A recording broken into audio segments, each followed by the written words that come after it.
Hello friends, welcome to a new lecture.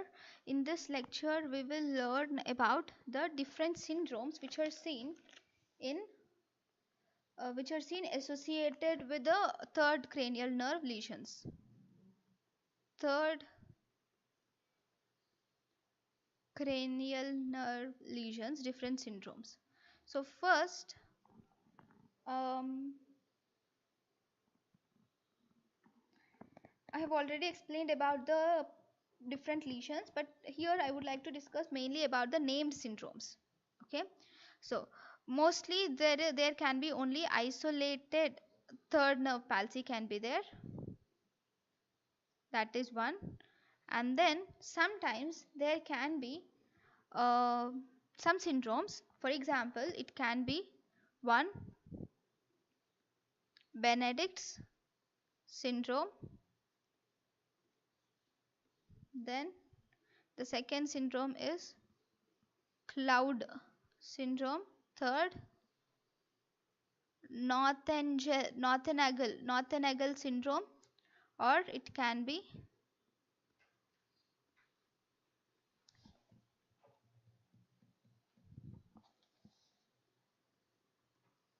Weber syndrome.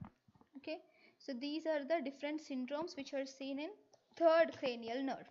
So if you see, first let us come to the first syndrome. In the first syndrome, that is isolated third nerve palsy, there is just third nerve lesions. Okay, nothing more than that. But here in Benedict syndrome, it is lesion in red nucleus. Lesion in the Benedict syndrome, there will be a lesion in red nucleus, plus also there is third nerve palsy. Okay, so that is Benedict syndrome. Then the second syndrome is Cloud syndrome. In Claudis syndrome, I'm sorry, this is not Clouds. I'm sorry, this is Claudis. Sorry, this is Claudis syndrome. So in the Claudis syndrome, if you see, there is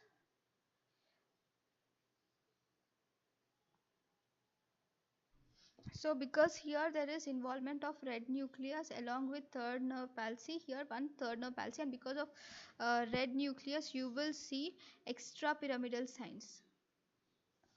Okay, so this is here I'll write the special feature. There'll be third nerve palsy for sure. Along with that there'll be some special feature, no, that I'll write in this box here. So the special feature here is extrapyramidal signs. There'll be extrapyramidal signs. Okay, next, what is Claude? Before going to Claude, it is better to know about Northenagel is, you will have cerebellar lesion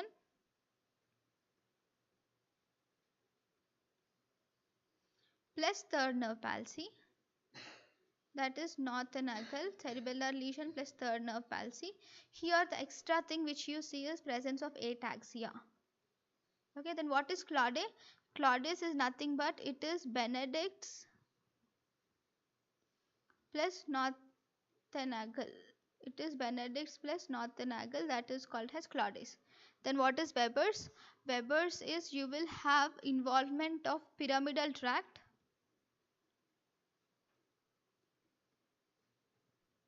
plus third nerve palsy. So here the other new issue is contralateral hemiparesis because it is in midbrain. So it is contralateral hemiparesis, not ipsilateral.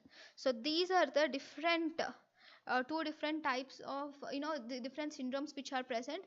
And there is also one more thing, the third nerve palsy which is there. This third nerve palsy, this is divided into either a compressive third nerve palsy.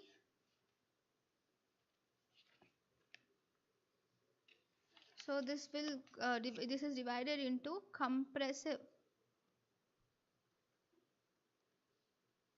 third nerve palsy and ischemic third nerve palsy. So what does this ischemic and compressive third nerve palsy mean? So if there is compressive third nerve palsy, think that this is the nerve. I'll just increase the size of the pen. Yeah, think that this is the nerve. Okay, this is the nerve, and this nerve is surrounded by the fibers. Okay, that is, there is two parts of the nerve. In the nerve there are two main parts. Okay, one is the outer fibers, the other is the inner fibers. So normally if you see the inner fibers, this is the inner. Okay, inner fibers, these will supply the inferior rectus, superior rectus, medial rectus and inferior oblique, whereas the outer fibers, these have parasympathetic supply and these will supply sphincter pupillae and ciliary muscles. These will supply sphincter pupillae and ciliary muscles, right? So now if you see the inner fibers, these will supply this. Now if there is a pupillary type of third nerve palsy,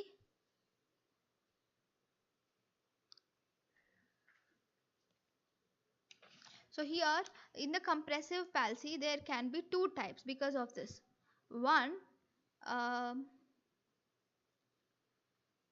which is called as pupillary type of third nerve palsy. The first type is called as pupillary type, whereas the second type is called as complete third nerve palsy.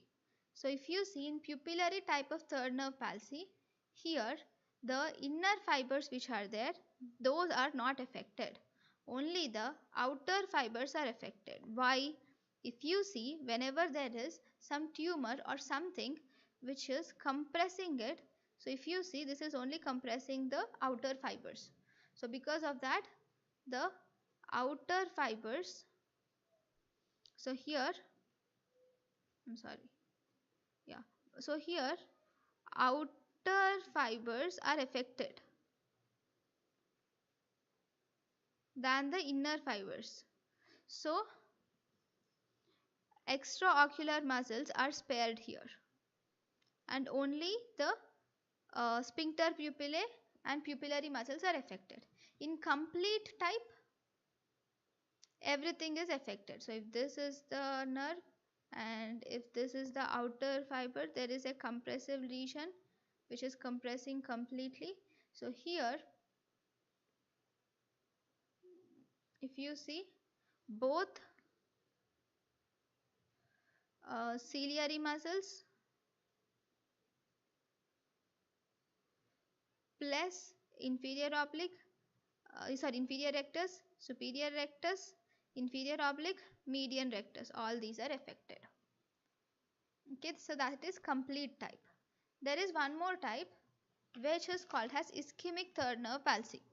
If you see ischemic third nerve palsy, even here I would like to draw a little bigger inner part. Okay, so this is the inner part. Now there is outer part here. Now the outer part, if you see, this is the outer part which is surrounding this. Okay, there is inner part and there is outer part. This is the outer part. Okay, now the inner part, it is surrounded, it is supplied by the vasa nervosa, vasonervosa. The nerve which, the vessels which are supplying the nerves are called as vasonervosa. So inner part, it is supplied by vasonervosa. Okay, on both the sides. Even the outer part is also supplied by it. But in the outer part, there are also presence of collaterals. But such collaterals are not present in the inner part. So here if you see, the outer part, it has collaterals. Inner part, it is only supplied by vasa nervosa, that is, there is no collaterals, right?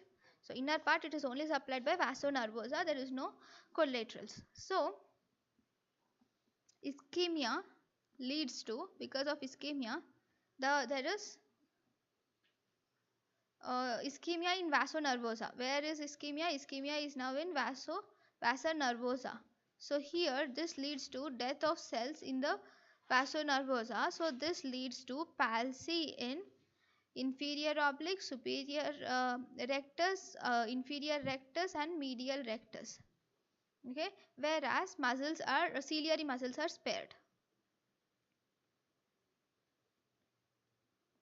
Okay, so this is the ischemic type of third nerve palsy. Okay, now there is one more thing which is important, which is so I have said that there is third nerve palsy.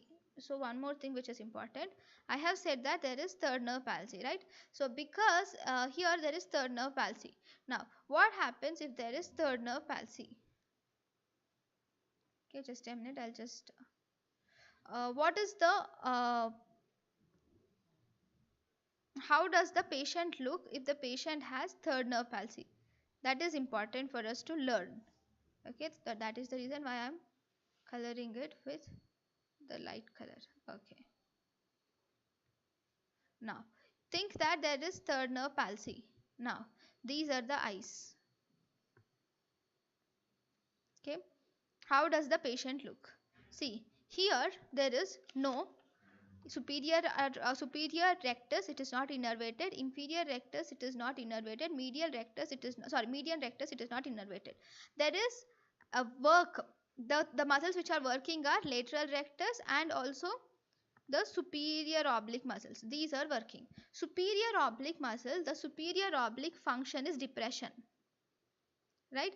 Whereas lateral rectus function is abduction. Okay, so because of this depression and abduction, the eyeball will move downwards and outwards. Here, even here it will move downwards and outwards. So what is the movement of eyeball? It is downwards and outwards. Okay, so this is about the different syndromes which we have seen, and also the types of nerve palsy. So thank you guys for watching my lecture. Thank you.